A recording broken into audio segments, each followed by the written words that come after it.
Louvado seja Deus. Irmãos, vamos ficar de pé, vamos orar ao Senhor, entregando a nossa irmã Yara, que estará nessa noite, nos trazendo uma palavra da parte de Deus para os nossos corações.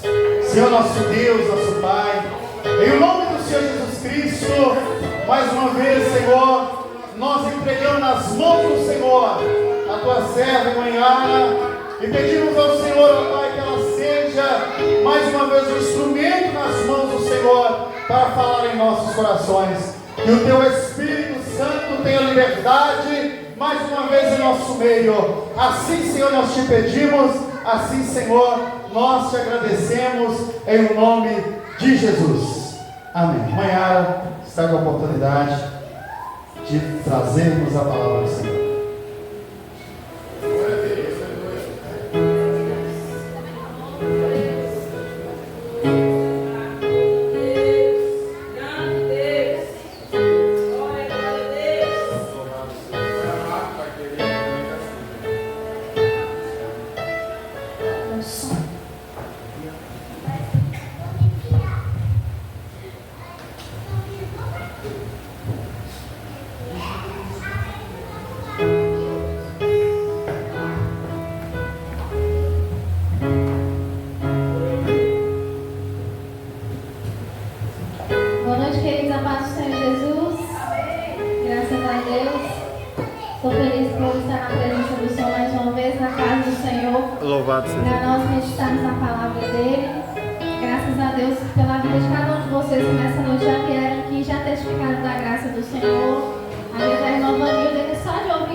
Então toda a assembleia levantou-se e o levou a Pilatos.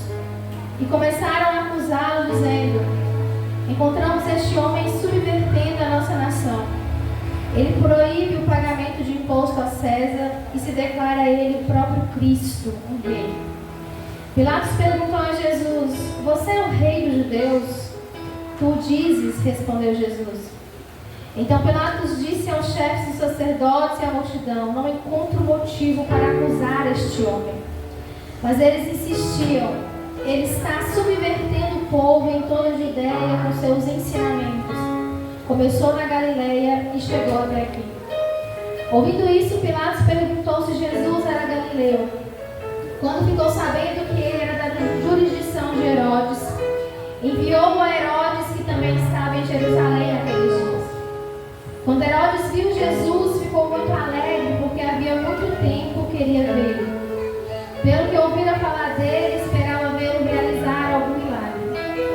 Interrogou-o com muitas perguntas, mas Jesus não lhe deu resposta.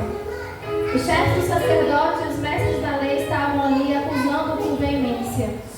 Então Herodes e os seus soldados ridicularizaram e zombaram dele. Vestindo-o com um manto esplêndido, mandaram-o de volta a Pilatos. Herodes e Pilatos, que até ali eram inimigos, naquele dia tornaram-se amigos. Pilatos reuniu os chefes dos sacerdotes, as autoridades e o povo, dizendo-lhes: vocês me trouxeram este homem como alguém que estava incitando o povo à rebelião. Eu o examinei na presença de vocês e não achei nenhuma base para as acusações que fazem contra ele. Nem Herodes, pois ele o mandou de volta para nós. Como podem ver, ele nada fez que mereça a morte. Portanto, eu o castigarei e depois o soltarei. Ele era obrigado a soltar-lhe um preso durante a festa. A uma só vez eles gritaram: acaba com ele, solta-nos Barrabás. Barrabás havia sido lançado na prisão por causa de uma insurreição na cidade por assassinato Desejando soltar Jesus, Pilatos dirigiu-se a eles novamente, mas eles continuavam gritando: crucificam, crucificam. Pela terceira vez ele lhes falou: por quê? Que crime este homem cometeu? Não encontrei nele nada digno de morte. Vou mandar castigá-lo, depois o soltarei. Eles, porém, pediram insistentemente, com fortes gritos, que ele fosse crucificado, e a gritaria prevaleceu. Então Pilatos decidiu fazer a vontade deles. Libertou o homem que havia sido lançado na prisão por insurreição e assassinato, aquele que eles haviam pedido, e entregou Jesus à vontade deles. Louvado seja Deus. Amém? Pode se sentar nessa noite. Aleluia, Jesus. Louvado seja Deus.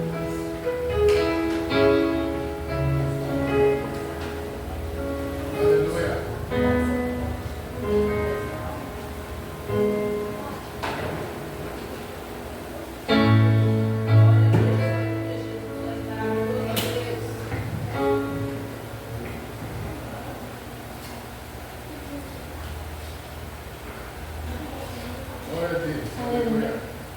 Queridos, ontem foi o dia de Natal. E o dia de Natal, para nós que somos cristãos, é uma data comemorativa e simbólica que nós agradecemos pelo sacrifício de Cristo por nós na cruz. Louvado seja Deus. E como ontem foi o dia de Natal, eu pensei em nós trazermos uma reflexão hoje sobre o sacrifício dele por nós. O Natal não necessariamente é uma obrigação e que seja uma data importante para a igreja, de lembrar aquilo que Jesus fez por nós na cruz, de lembrar tudo que ele fez. Não necessariamente nós temos obrigação de comemorar essa data. Nós não sabemos em exato, porque a Bíblia não nos dá base para isso. Não tem nada nas Escrituras que venha nos afirmar que dia Jesus nasceu. Então nós não sabemos que dia Jesus nasceu. E Jesus não nasceu dia 25 de dezembro. Nós apenas temos uma data simbólica. E eu pesquisando, Rodrigo Silva ele vai dizer, o arqueólogo, que o 25 de dezembro, na verdade, ele foi escolhido no século IV para substituir festas pagãs. Então, apenas uma data que foi ali para substituir festas pagãs que existiam na época, e colocou-se uma data como símbolo para que a gente lembrasse do que Jesus fez por nós. E assim, nós decidimos como cristãos comemorar o sacrifício de Jesus, sabendo que um dia, o qual nós não sabemos exatamente qual foi o dia que ele nasceu, mas nós nos colocamos nessa posição. E o Natal, que é um dia, o único dia do ano em que a maioria das pessoas elas ficam mais emotivas, elas ficam mais suscetíveis ao bem, digamos assim, por conta de Jesus, por conta da caridade e etc e tal, e reúne-se as famílias ao redor de comidas, de bebidas e tal, e etc e tal. Nós sabemos que o Natal não é nada disso. O Natal é principalmente sobre a encarnação do Deus que desce e, por meio do nascimento em forma de homem, sendo Deus, ele vem, ele encarna e ele morre por nós. O Natal é isso, é a encarnação de Deus. O Natal é salvação, o Natal é uma história de redenção. Não são festas, não são churrascos, não são jantares. Então, se nós temos comemorado o Natal dessa forma, nós estamos praticamente fazendo coisas inúteis e fúteis, porque não é isso o Natal. E o Natal não se resume em um dia do ano, porque nós cristãos, tendo conhecimento do que Jesus fez por nós, tendo plena consciência do sacrifício de Jesus na cruz, todos os 365 dias do ano, nós nos prostramos e agradecemos pelo que Ele fez na cruz por nós, todos os dias. Então não adianta nós sentarmos à mesa com familiares um dia do ano e dizer que nós estamos agradecendo o sacrifício de Cristo de forma completamente inútil. de que o Natal é a encarnação de Deus. É Jesus que desce do céu. É Jesus que vem como filho para morrer por nós. Na história que nós lemos em Lucas capítulo 23, extremamente conhecida por nós, sobre o momento em que Jesus ele é apresentado a Pilatos para ser crucificado. Nesse momento da história, Jesus ele está vivendo a última semana, a semana que ele sabia que seria a semana da sua morte, a semana da crucificação. Ele vai cear com os discípulos a última ceia em ocasião da Páscoa, a festa dos judeus. A Páscoa eles comemoravam porque eles lembravam do que Deus tinha feito tirando eles do Egito. Então, todas as vezes que chegava essa época, se aproximava essa festa, eles comemoravam. Chamavam também a festa dos pães sem fermento. E Jesus vai cear ali com os seus 12 discípulos. E as Escrituras vão nos dizer no capítulo 22 que, aproximando-se mais os dias da crucificação, ele vai para o Monte das Oliveiras, ou Getsemane, como algumas traduções vão dizer. E nesse momento da história, a palavra nos diz que Jesus ele estava extremamente angustiado, porque ele sabia o que ia acontecer com ele. Ele sabia que aquilo que estava prestes a acontecer com ele seria extremamente doloroso. Ele teria que morrer em prol da nossa vida, ele teria que ser sacrificado. Um sacrifício muito grande estava prestes a vir. E ali ele se afasta, ele vai com alguns dos seus discípulos para o Monte das Oliveiras. Os discípulos adormecem e Jesus ele vai orar, ele fica sozinho e vai orar porque ele quer passar aqueles últimos momentos dele perto do Pai.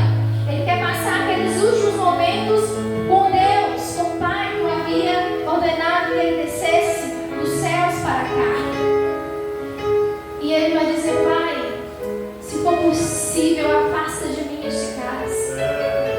Mas se não for possível, se não for da sua vontade, então que se estabeleça o teu querer. Se é o teu querer que eu me sacrifique, que o meu sangue seja derramado por eles, que assim seja feito conforme o teu querer. Mas o sofrimento dele nessa passagem era muito grande, porque a Bíblia diz que o seu suor não era apenas água, era sangue, de tanto que a sua alma estava angustiada. E nesse momento, enquanto eles estão ali ainda no Monte das Oliveiras, quando ele acaba de conversar com os discípulos que estavam adormecidos, Judas aparece com os fariseus, com o sinédrio, para entregar Jesus para ser preso. E Judas vai identificar Jesus para eles com um beijo, que é o que a gente costuma e sabe e diz comumente, seja o beijo da traição. E vai entregar Jesus a troco de algumas moedas, para que ele fosse crucificado. E eles vão levá-lo, como bem nós sabemos a história. Primeiro a casa de Caifás, reúne-se o sinédrio, que eram as lideranças da época, e vão acusar Jesus. Jesus, em toda a história, enquanto ele viveu 3 anos e meio na terra no seu ministério com os discípulos, a única coisa que ele fazia eram milagres, eram curas, era pregar o reino vindouro, era dizer que o Pai o havia enviado, e era pregar o reino de Deus, era pregar arrependimento. E multidões seguiam Jesus porque viam aquilo que ele fazia, porque queriam tocar nele, porque queriam ser curados por ele. E todos os dias as pessoas, todos os dias, essas multidões que seguiam Jesus, elas iam atrás dele, porque viam aquilo que ele fazia. E não só eles viam, mas como o sinédrio também via. As lideranças farisaicas da época viam, mas não criam. Eles viam Jesus abrir os olhos aos cegos. Eles viam Jesus curar os coxos. Eles viram Jesus ressuscitar Lázaro. Mas eles não criam na mensagem, eles não criam na palavra, porque eles tinham inveja. Porque eles não aceitavam que a figura daquele Isaías vai dizer que ele não tinha nenhuma aparência, ele não tinha nenhuma formosura. O homem que andava com a classe mais baixa da sociedade naquela época, não era ele que era o Cristo. Eles não o reconheciam, eles não o aceitavam. E por inveja, por não aceitar Jesus, eles querem levá-lo ao Império Romano. Na verdade, eles queriam matá-lo mesmo. Mas os judeus, eles não tinham poder de matar o homem. Os judeus não tinham autoridade na época para mandar condenar um homem, mas o Império Romano tinha. O Império Romano podia mandar crucificar, podia mandar matar, e é isso que o Sinédrio vai fazer, e vai levar Jesus perante Pilatos, e vai acusar Jesus, que ele se dizia o rei e queria um pago a César, que ele estava ocasionando rebeliões que prejudicariam o Império Romano. E é com esse tipo de acusação sem fundamento, sem provas, sem motivos, que esses homens, essas lideranças religiosas da época, que se diziam pessoas de Deus, entregam um homem inocente para ser morto. É com essa argumentação. E aqui no diálogo, no texto, no capítulo 23 de Lucas, nós vamos ver Jesus perante Pilatos. E obviamente Pilatos, não sendo um homem ingênuo, ele logo percebe que Jesus de Nazaré, aqueles a quem os seus seguidores intitulavam Rei dos Judeus, não tinha nada que comprovasse que aquele homem tinha cometido algum crime. O próprio Pilatos vai dizer: eu não encontro motivo para acusar este homem. Vocês estão com problemas entre vocês, judeus. Não existe motivo suficiente para que eu leve esse homem para ser condenado à morte. Não havia, então ele vai levar Jesus para Herodes. E Herodes especula, porque Herodes na verdade tinha curiosidade, ele queria ver se Jesus ia fazer algum milagre, mas Jesus não fazia nada, Jesus não respondia nada. Herodes manda de volta para Pilatos, e eles ficam nesse empurra daquele homem inocente que não tinha provas que comprovassem que ele havia cometido algum crime contra Roma. E Pilatos, ele se vê diante de alguns motivos que o fariam pensar sobre a crucificação de um homem inocente. Pilatos tem nas mãos, queridos, um homem que ele tinha plena certeza que não havia cometido crime algum. Ele sabia que Jesus era inocente. Só que ou ele fazia a vontade do Sinédrio, que eram as lideranças judaicas da época, ou o Sinédrio poderia voltar-se contra ele e acusá-lo perante o Império Romano. E ele perderia a credibilidade e poderia até ser julgado por isso.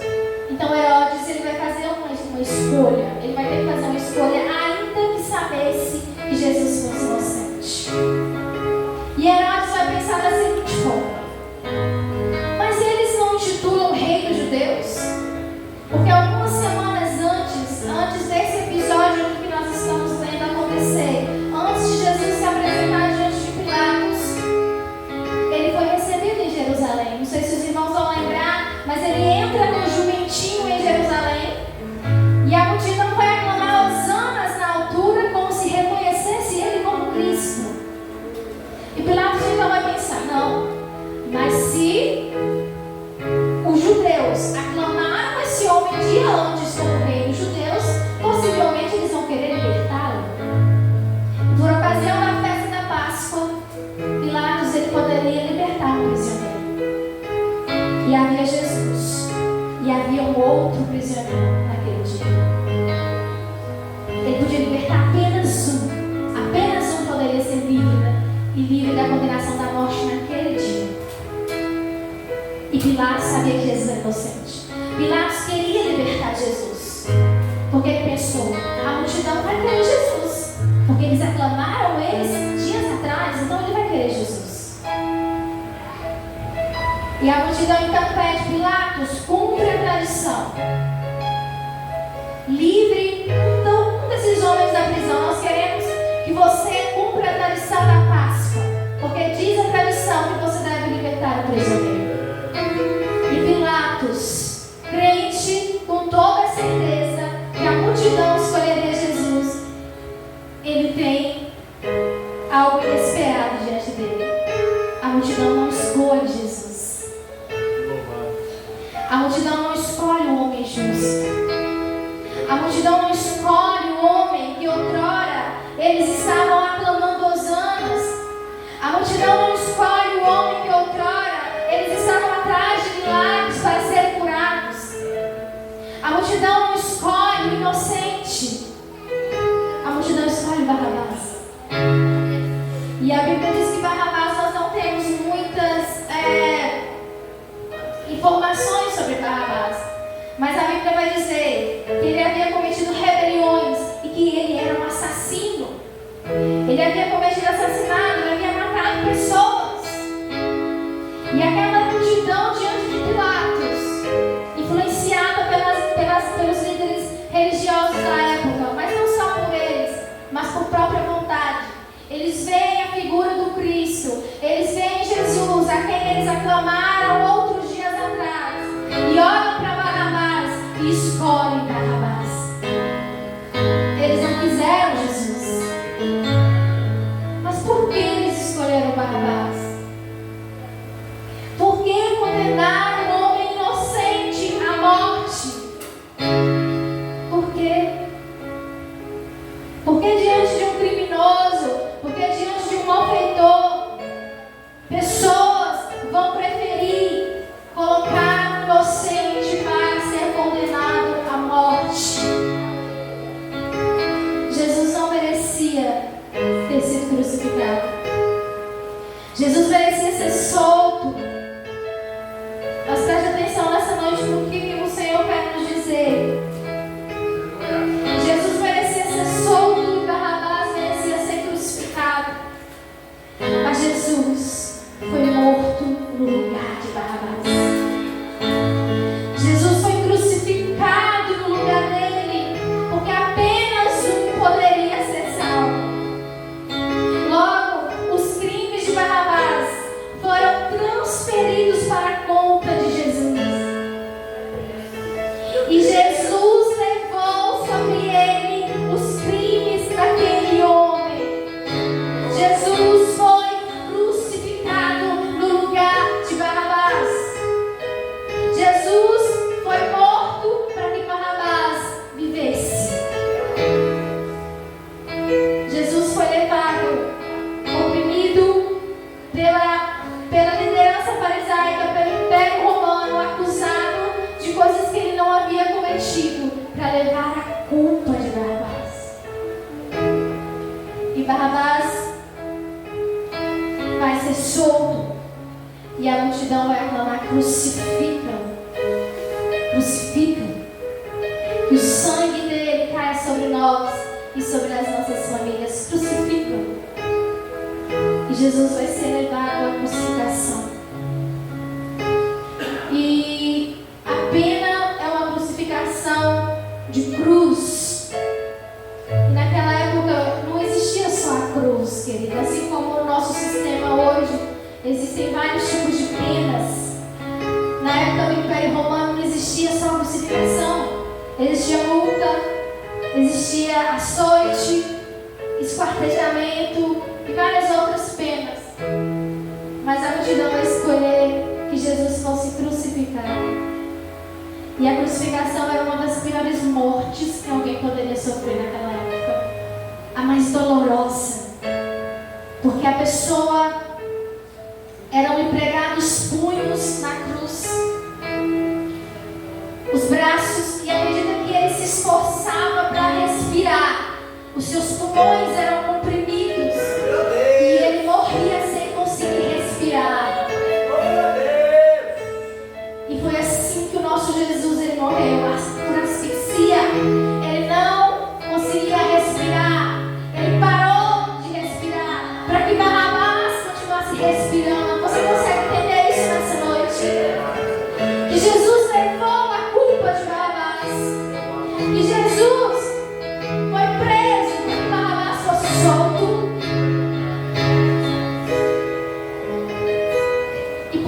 morte, a pior morte, a morte mais dolorosa, a morte mais sangrenta que nós já ouvimos na história romana. Jesus, ele foi crucificado.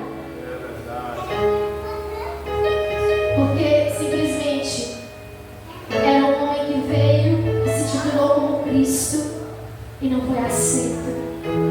Porque simplesmente era um líder pacifista que dizia sobre perdão, que dizia sobre amor, que dizia para apagar o ódio com amor, com perdão. Não era esse tipo de líder que os judeus queriam. Os judeus queriam um líder que a força do ódio, a força da espada resgatasse eles do Império Romano. E Jesus não veio para isso. Jesus veio para uma guerra, mas não uma guerra física, mas uma guerra espiritual. Não era esse tipo de reino.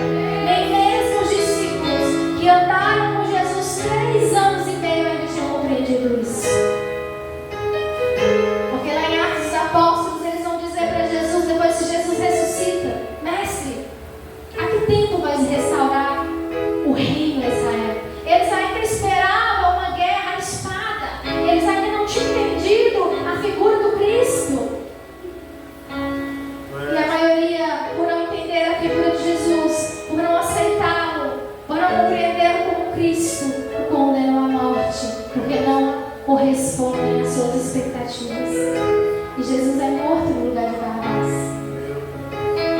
E eu quero dizer para você nessa noite que essa é a nossa história.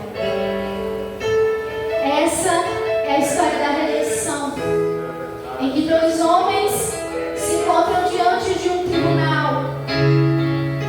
E o homem é completamente inocente, é completamente puro, é completamente imaculado. E o outro homem é completamente limpo, um assassino, um homicida.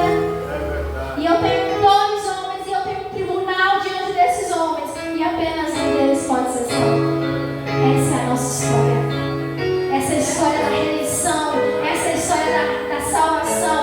Nós somos Barrabás. Nós somos Barrabás da história. Nós. Para que nós fôssemos livres da condenação da morte, Jesus tomou o nosso lugar. Jesus levou sobre ele as nossas culpas. O livro de Romanos, o apóstolo Paulo, inspirado pelo Espírito Santo, vai dizer que nenhum de nós, absolutamente nenhum, é inocente. Todos nós somos pecadores. Todos são indesculpáveis diante de Deus. Porque todos pecaram. Desde Adão e Eva o homem peca. Nós merecíamos a morte. Nós estávamos no banco dos réus. É verdade. Porque a humanidade é completamente corrompida. A humanidade é assassina, é cobiçosa, é impetuosa, é imperdoável. Nós pecamos e pecamos inconscientemente. Nós pecamos todos os dias. Nós cobiçamos aquilo que não é nosso. Nós desejamos aquilo que não é nosso. Nós dizemos que perdoamos, mas não é verdade. Nós não perdoamos. Nós sentamos no banco dizendo que adoramos de verdade, mas nós não adoramos. Nós odiamos. Nós odiamos o nosso irmão. Nós não somos bondosos. Nós não amamos o nosso próximo como amamos a Deus. Que dirá se amamos a Deus de verdade? Nós somos hipócritas. Nós somos errados. Nós somos falhos. E nós temos consciência do nosso pecado, assim como Barrabás tinha. Ninguém merecia. Ninguém merecia. Mas para que o pecado não nos aprisionasse, não nos levasse para o inferno, Deus, o Pai, envia Jesus e coloca Ele no banco dos réus, para que nós fôssemos livres. Livres, livres, livres, livres. O pecado nos aprisionou. Desde que a serpente enganou o homem no jardim do Éden, o pecado nos aprisionou. E a única forma de libertação da condenação da morte era que o inocente viesse e derramasse sangue para que nós fôssemos libertos.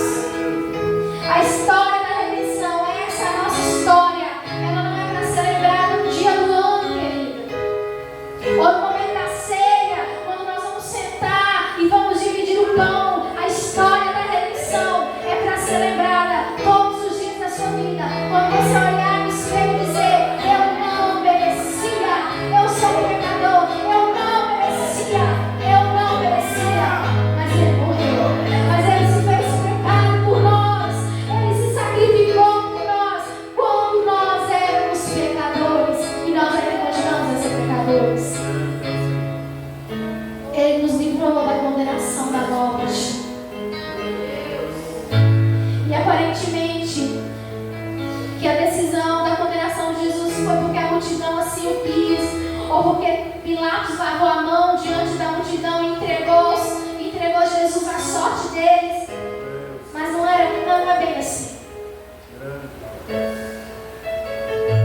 A decisão não foi de Pilatos. A decisão não foi da multidão que escolheu Barrabás. Não foi eles que escolheram Barrabás. Foi o próprio Deus que escolheu Barrabás. O próprio Pai olhou para o Filho e disse: vai lá e morre no lugar deles. Vai lá e se sacrifica por eles. Toma o lugar deles. Toma o lugar dos réus. Vai lá. Foi ele que quis. Era a proposta, era um plano perfeito desde o começo. Foi Deus que quis. Não foi Pilatos, não foi a multidão, a decisão final, mas foi o Pai. Porque Jesus veio cumprir a vontade do Pai. Todo o tempo Jesus diz: eu não vim fazer a minha vontade, mas eu vim fazer a vontade do meu Pai. Ninguém toma a minha vida sem que eu a dê.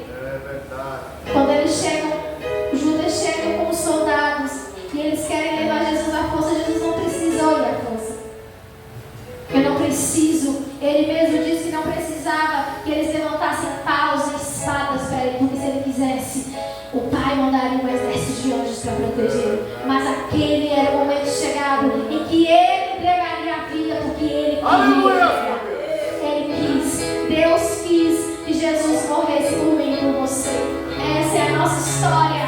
E se você está sentado nesse banco aí, você tem a obrigação de todos os dias lembrar quem você é e por que você está aqui. Você só está sentado aí, você só está aqui porque um dia um homem veio e morreu por mim e por você. Porque ele veio, porque ele tomou sobre si as nossas dores, as nossas enfermidades e nos livrou. E essa é uma liberdade eterna, querido. Satanás nos aprisionou. Satanás aprisionou a humanidade para que nós fôssemos condenados à morte eternamente. E não se engane. Até os dias de hoje, até esse presente momento, o nosso inimigo na esfera espiritual, ele luta ainda para nos condenar à morte. Porque infelizmente muitos de nós ainda estamos presos. Muitos de nós ainda não são livres totalmente a respeito do sacrifício de Cristo. Mesmo conhecendo o sacrifício de Cristo, muitos de nós ainda se encontram presos. E a verdade do Evangelho nos diz que nós não precisamos mais estar presos. Se porventura nós ainda nos encontramos presos em nossos pecados, em nossas mazelas, em nossas iniquidades, Jesus está nos dizendo nessa noite: eu já vim. O caminho já foi aberto, o sacrifício já foi feito. Você não precisa mais estar preso. Você não precisa mais ir para o inferno, porque eu já vim, porque eu já abri o caminho. É isso que Jesus está nos dizendo. Você não precisa. Mas infelizmente, nós às vezes nos deixamos aprisionar em nossos pecados. E não existe um arrependimento genuíno para que a gente se livre deles. Eu não sei se você que está sentado aqui hoje entende plenamente o que eu estou te falando, porque você já ouviu essa história milhares e milhares de vezes, aqui, em filmes, e blá blá blá, blá blá blá. Mas nós fomos salvos no dia que entendemos o que Jesus fez por nós. Nós precisamos entender o significado da cruz. O significado da cruz. Nunca houve e jamais haverá um amor como este. De alguém pegar o seu filho e entregar em favor de outros que não mereciam. Nunca haverá. Nunca. E hoje, nessa noite, eu convido você a pensar um pouco sobre quais cadeias ou quais prisões você ainda pode estar nessa noite. Porque Jesus, ele já veio, ele já quebrou nossas algemas, mas existem muitos de nós que ainda estão balançando as correntes. E se Se Jesus voltar, querido, não sei se é hoje, se é amanhã, não sei que dia que é, as correntes ainda estiverem batendo, Satanás ele tem plena liberdade de levar para o inferno. Porque aqueles que não foram verdadeiramente livres estão condenados à morte. Mas Jesus nos presenteou com a salvação e nos deu a libertação. E se nessa noite você não se sente livre, Jesus está querendo que você seja livre. Eu não sei se você que está aqui nessa noite tem cadeias que precisam ser quebradas. Eu sei de mim. Eu sei quais são as minhas cadeias, quais são os meus pecados de estimação. Eu sei da minha vida, eu não sei da sua. Mas Jesus está dizendo: eu quero quebrar as suas cadeias nessa noite. Eu quero quebrar as suas algemas nessa noite, porque eu já fiz o sacrifício. O sangue já foi derramado, a salvação já foi oferecida.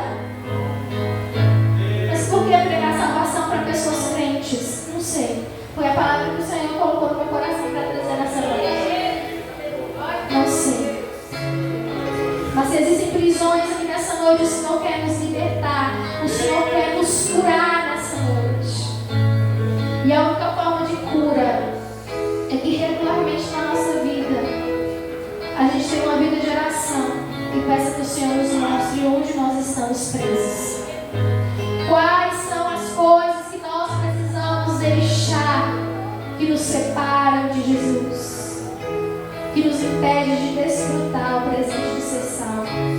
Às vezes nós não desfrutamos o presente da salvação como nós deveríamos e nem agradecemos da forma como nós deveríamos, porque nós até hoje não entendemos o que Jesus fez. Todas as vezes que você pensar no Natal, não pensa na comida, ou no churrasco, ou com quantas pessoas você vai ver da sua família que você não vê há não sei quantos dias, ou lá não sei o que lá mais. Não é sobre isso. Não é sobre comida, não é sobre bebida. É sobre redenção. É sobre salvação. E se você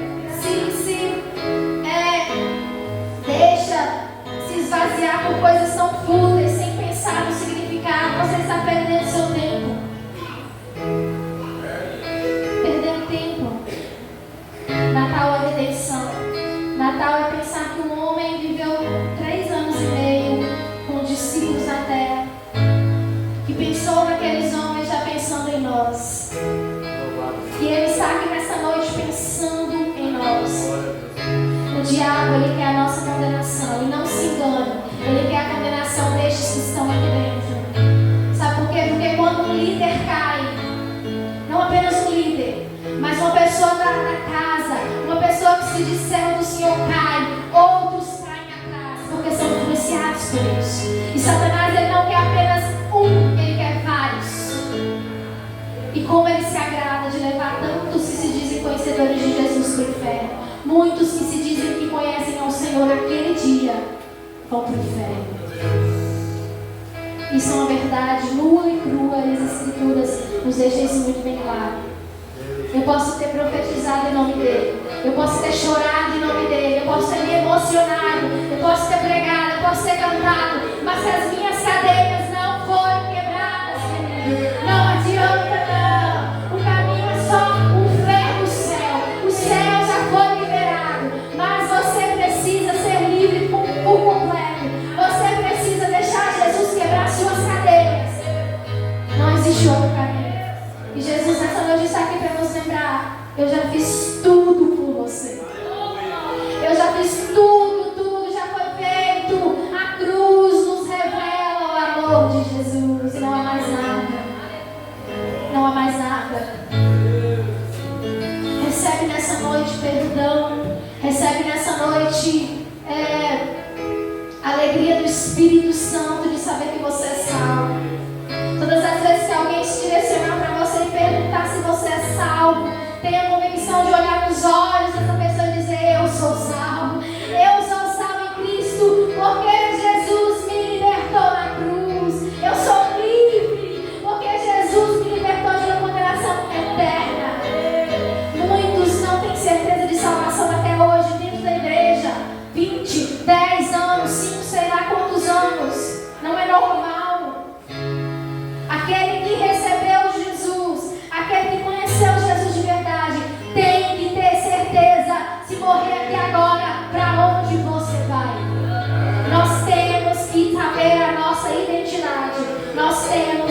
ter certeza de quem somos em Cristo e para onde vamos. E se existem cadeias que nessa noite neutralizam a sua mente, que não te dão certeza, coisas que você está preso, que não te deixa pensar no sacrifício de Cristo, se você não pensou no dia de ontem, só comeu, só bebeu, só tirou foto e postou no Instagram, então hoje está na hora de pensar o que significa Natal, o que significa Cristo ressurreto. Amém? Fique de pé nessa noite, porque nós vamos orar, nós vamos entregar nessa noite a nossa vida a Jesus Cristo. Louvado seja Glória a Deus, nós vamos orar. Feche os seus olhos nessa noite. Louvado seja Deus. E não fica olhando para mim não, porque eu sou a mais pecadora de todas.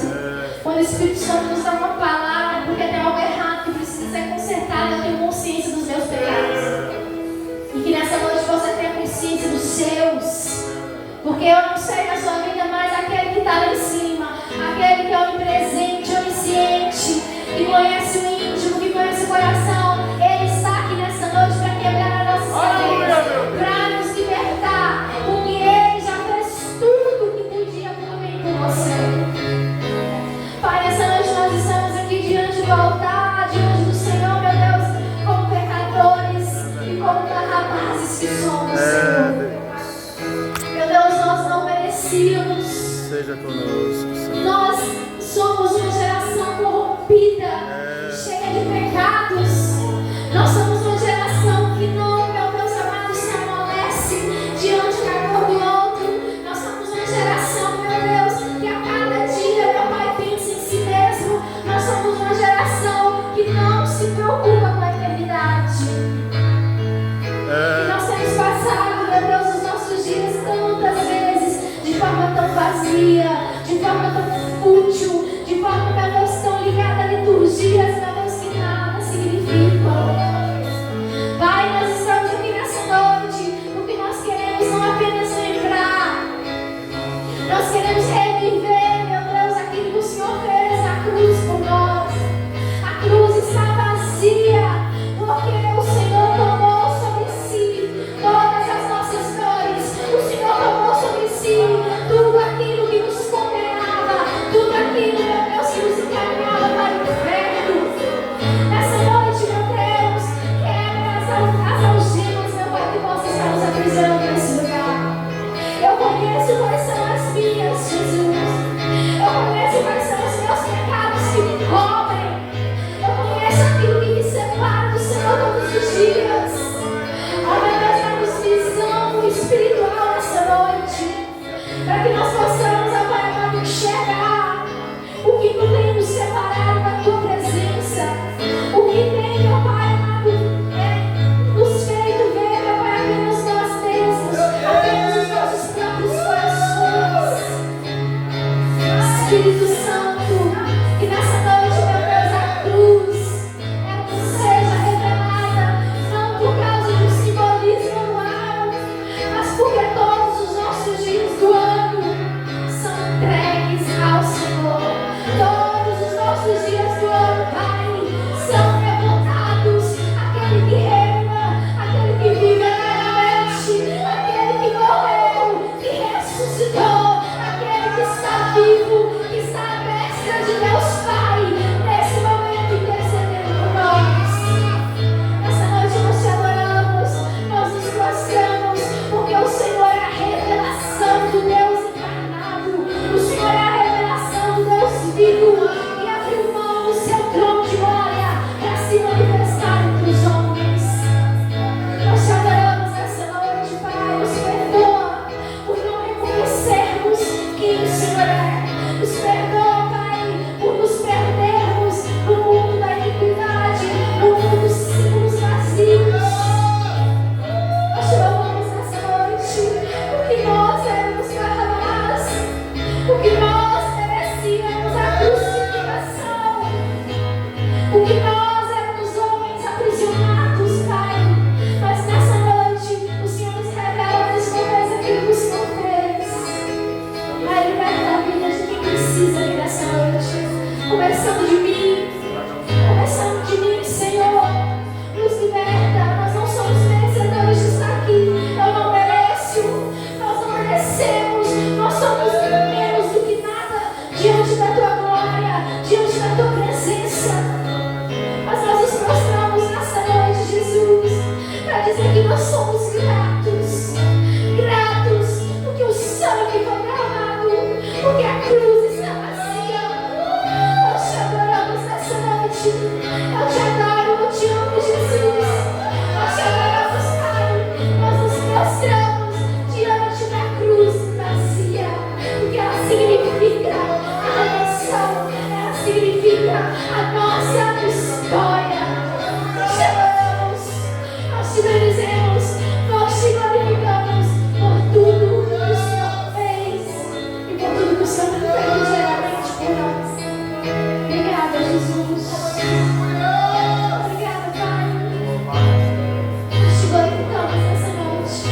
saia daqui vazio.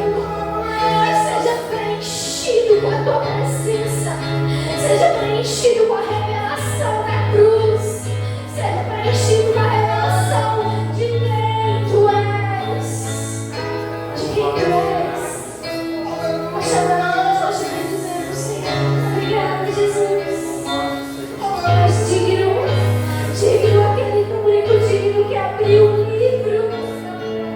Digno de honra, digno de glória. Um dia voltará para nos buscar, aqueles que nós cremos. Nós estamos te esperando, nós estamos aqui te aguardando, nós estamos aqui te adorando, porque tu és merecedor. Aleluia, obrigado, Senhor, por essa oportunidade. Obrigado, Senhor, por o que o Senhor tem feito. E Ele vai fazer por nós. Aleluia, Deus. Deus abençoe, Senhor. Louvado seja Deus. Vamos adorar com todo